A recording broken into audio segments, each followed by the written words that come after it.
Journalism आणि जे वेगवेगळ्या फील्डमध्ये जे आपण रिकॉग्निशन करत आहात हा खूप एक मोठी गोष्टी आहे. त्याबद्दल जे मीमांसा फाउंडेशन मंथन क्रिएटिव्ह ग्रुप त्यांची सर्व टीमला आम्ही नांदेड जिल्हा पोलीस दलच्या वतीने आणि नांदेड जिल्हा पोलीस कुटुंब प्रमुख म्हणून खूप खूप अभिनंदन करतो आणि थँक्यू सांगतो. तसेच जस्ट आता शेवटी मी फक्त जे पोलीस डिपार्टमेंटना मागच्या 1 वर्षमध्ये काही कामगिरी केलेला आहे त्याबद्दल काही ब्रीफली मी सांगतो. हा असा की मी केलेला आहे असा नाही.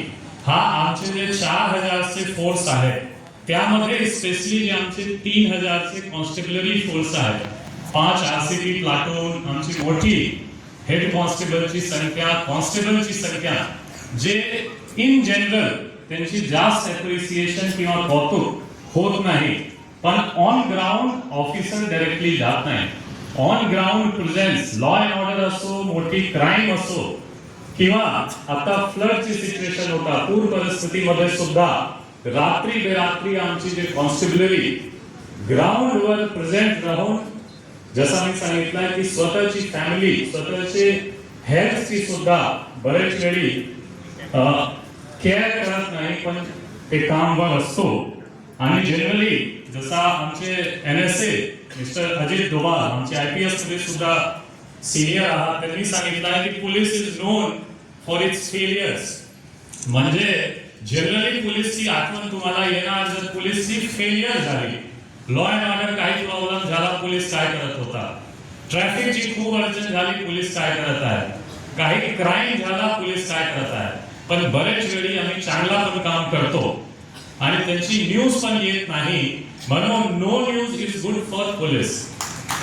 पण त्यावेळी जिथे आमची नो न्यूज मध्ये बरेच इंटेलिजन्स कलेक्शन, आज पण जसा मराठवाडा मुक्ती संग्रामचे दिन होता, आज पण बरेच म्हटले की आम्ही हा कार्यक्रम होऊ देणार नाही, आम्ही दगडफेक करणार, आम्ही गाडी थांबवणार, कॉन्व्हॉय.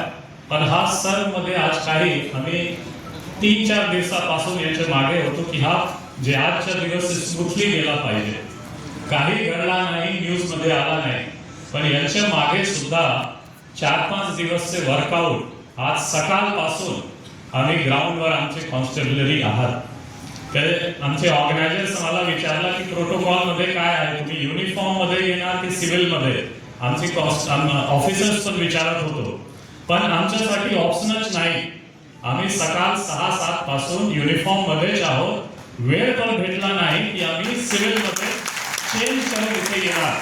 ते प्रोटोकॉल किंवा रूलची वेगळी विषय आहे, पण प्रॅक्टिकलिटी वेळ पण नाही होता, म्हणून आपण युनिफॉर्म मध्ये आलो. एकंदरीत आमचे पॉइंट असा होता की आम्ही बरेच वेळी ऑन द बॅकग्राऊंड खूप सारं काम आमची कॉन्स्टेबलरी, आमची पोलीस फोर्स करतो, पण न्यूज मध्ये येत नाही किंवा अप्रिसिएशन, जसं म्हणतो पोलिसिंग एक थँकलेस जॉब आहे. पण मला वाटतं की हा पण पूर्णपणे सत्य नाही, ट्रूथ नाही. बरेच वेळी पोलीसची नांदेडमध्ये मी बघतो मोठा प्रत्येक छोटा मोठा कामवर आमची अप्रिसिएशन नांदेडमध्ये पर्टिक्युलरली जर्नलिझमची कम्युनिटी मी आभारी आहोत की त्यांनी प्रत्येक छोटी आमची अचीवमेंटचे आमची सोबत राहून सेलिब्रेट केलेला आहे. एक सण उत्सव जसा गणपती सांगतात गेला, ते बरेच वेळी लगेच त्यांनी दुसऱ्या दिवशी मोठ्या प्रमाणामध्ये कव्हर केला की नाही गणपती सांगता झाला, डीजे फ्री झाली यावेळी. तो ते कौतुक पण होत आहे. असा पूर्णपणे सत्य पण नाही की पोलिसिंग एक थँकलेस जॉब आहे, पण त्याबद्दल परत एक बार आपण जे ते कौतुक केलेलं आहे नांदेड आमचे फोर्सेसचा, मला पर्सनली लेवलवर सुद्धा परत एक बार खूप खूप शुभेच्छा, धन्यवाद. आणि असंच आपली जो एक कौतुक आहे, मी अजून पुढे आमची फोर्स आणि मी पर्सनली अजून जास्त मेहनत करणार, अजून जास्त चांगला काम करण्याचा प्रयत्न करणार. नांदेडमध्ये कायदा सुव्यवस्था आणि क्राईम यावर अजून जास्त कंट्रोल करण्याचा प्रयत्न करणार. Thank you so much. जय हिंद, जय महाराष्ट्र.